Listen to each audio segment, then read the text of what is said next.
Bonjour et bienvenue dans le monde du Goro Loco. Alors ça va être une courte vidéo sur une nouvelle résine que j'ai essayée. C'est une résine comme de l'ABS, ABS-like qui appelle. C'est une résine qui est résistante. Puis la raison pour laquelle je vous parle de ça, c'est que je vais vous montrer quelques applications qu'on peut faire avec ça parce que c'est une résine vraiment intéressante. Malheureusement, je n'ai pas beaucoup de prints devant moi parce que j'ai eu un problème avec mon imprimante. J'ai un problème avec mon imprimante, puis ça va prendre plusieurs semaines à régler. Mais j'ai été capable d'imprimer pas mal de pièces avant que mon imprimante lâche. On va dire que c'est un problème avec le bed. Il faut que je remplace le bed. Puis j'ai de la misère à avoir des pièces présentement. Donc, je vous parle un petit peu de la résine. C'est une résine, c'est la ResiOne. ResiOne, je pense qu'on l'appelle de même. La M68. Ils ont toute une gamme de résine, mais celle-là, c'est la M68. C'est comme de la ABS, c'est de la résine dure. Normalement, la résine, c'est cassant. C'est pas très flexible. Puis, bon, pour faire des petites figurines, c'est quelque chose qui est correct. Là. Mais pour faire des pièces fonctionnelles, là, vous voyez, j'ai mes gants. Là. Pas parce que la résine, une fois transformée ou curée, est dangereuse. C'est parce qu'il y en a sûrement sur la bouteille, puis c'est irritant pour la peau.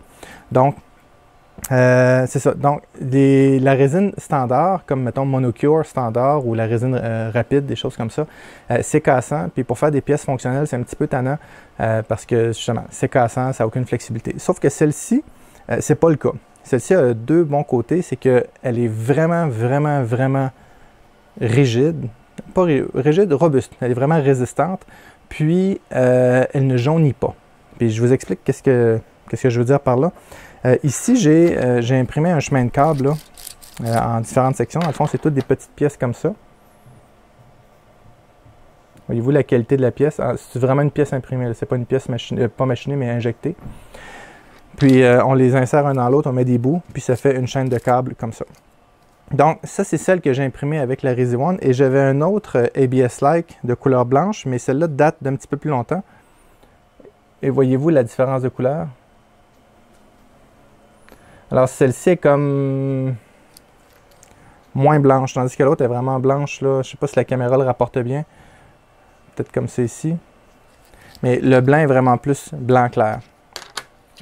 Ben, les deux sont résistantes en passant, là, mais celle-ci, le blanc est plus intéressant. Puis, j'ai dit, on va essayer d'imprimer quelque chose que j'ai souvent besoin. C'est une petite pièce comme ça pour tenir les supports de GoPro. Puis, avec les filets directement en dessous, là, il est sale parce que je l'utilise, là. Mais les filets sont directement dedans. Puis, j'accroche les GoPro après. Puis, je suis capable de serrer comme, dans le fond, une pièce de GoPro standard. Puis, ça ne cassera pas. Puis, j'ai pas d'insert de métal dedans ou quoi que ce soit, là. Ensuite de ça, la pièce, regardez, je vais essayer, vous voyez, là.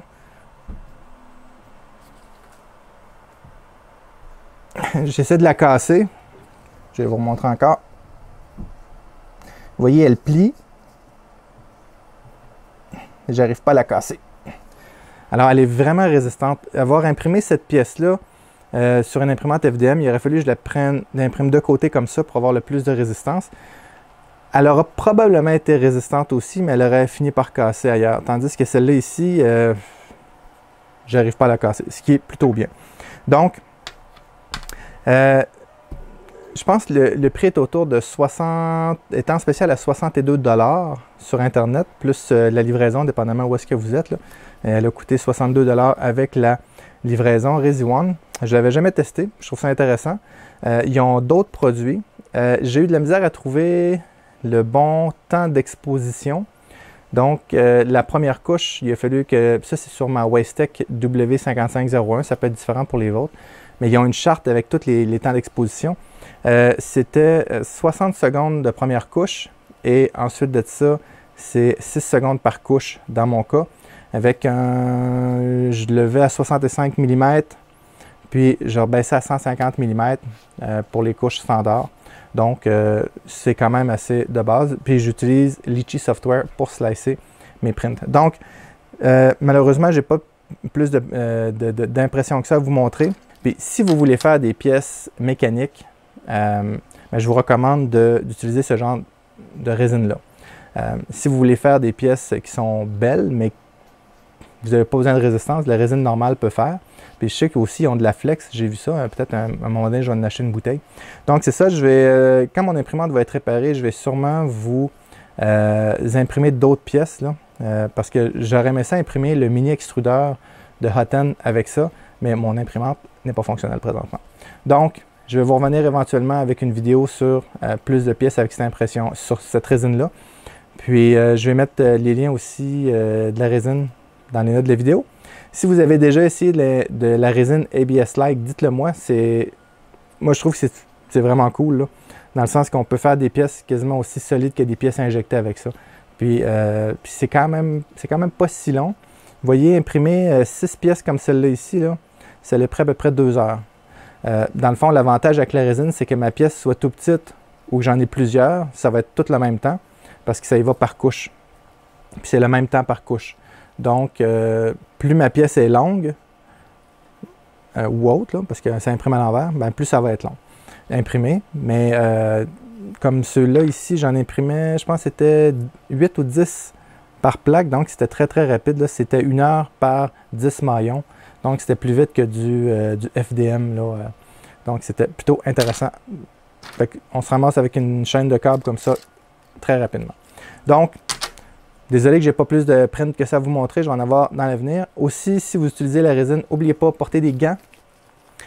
Travailler dans un endroit bien ventilé. Peut-être même avec un masque, parce que c'est irritant pour la peau. Puis une fois curé, bon, ça ne l'est plus, mais avant, oui. Ça fait du dégât, donc assurez-vous de toujours bien nettoyer avec de l'alcool isopropylique. J'ai remarqué que celle-ci est un petit peu plus épaisse que les résines que je suis habitué d'utiliser, mais elle va quand même bien. Là, je n'ai pas eu de problème par rapport à ça. Puis ils disent aussi, si on a un problème d'impression, que ça n'adhère pas, on peut la faire chauffer un petit peu. On le met simplement dans l'eau chaude quelques minutes avant. Puis, ça va aider l'imprimante ça va aider la résine à bien coller. Donc, c'est ça. Donc, laissez-moi dans les commentaires si vous avez déjà utilisé de la résine style ABS. Personnellement, je trouve que c'est une révolution pour la... ça fait déjà quelques temps que ça existe, là. Mais s'il n'y aurait pas de résine comme ça, probablement que je n'utiliserais pas les imprimantes à résine parce que je fais principalement que des pièces mécaniques, des pièces utilitaires. Donc, c'est ça. Merci beaucoup aux supporters de la chaîne qui sont ceux-ci.